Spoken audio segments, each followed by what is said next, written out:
ஸ்ரீமதே ராமானுஜாய நமஹ. நாலாயிர திவ்ய பிரபந்தத்தில் திருமாலை என்ற தொகுப்பு கீழே 45 பாசுரங்கள் இருக்குது. இந்த 45 பாசுரங்களையும் தொண்டரடி பொடியாழ்வார் பாடி அருள் இருக்கிறார்.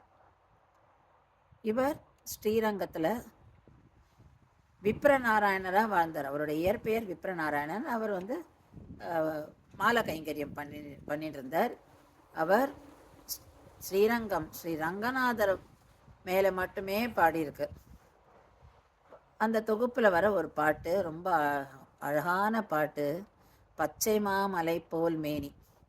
அதாவது பெருமாளுடைய திருமேனியை வர்ணிக்கிறார். இந்த குளிர்ந்த மரங்களை கொண்ட மலை மாதிரி உன்னோட திருமேனி, பவளவாய், அதாவது பவளம் போன்ற செவந்த உன்னுடைய திரு உதடுகள், அவருடைய திரு கண்களை சொல்லும்போது அதுவும் அகன்று சிவந்து இருக்கு அப்படின்னு சொல்கிறார்.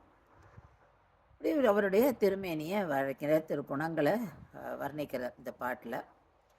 தேவர்களுக்கு தலைவனே, ஆயர் குலத்திற்கு தலைவனே அப்படின்னு சொல்லி அவரை பார்த்து உருகி பாடுறார் அவர். அதாவது இவர் தன்னோட வாழ்க்கையில் கொஞ்சம் தடுமாறி போகிறார்.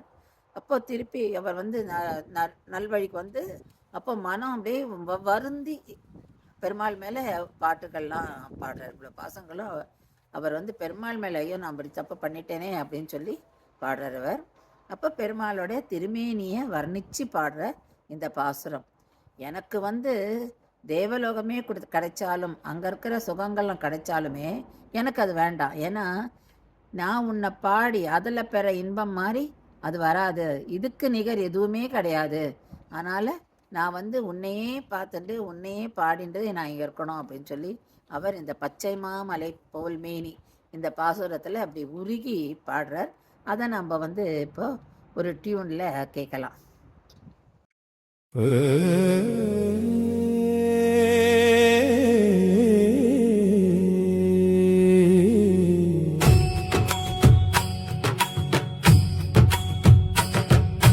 பச்சை மாமலை போல் மேனி, பவளவாய் கமல செங்கண், அச்சுதாமரர் ஏரே ஆயர்தம் கொழுந்தே என்னும் சுவை தவிரையான் போய் இந்திரலோகமாடும் அச்சுவை பெரினும் வேண்டே அரங்கமா நகருளானே.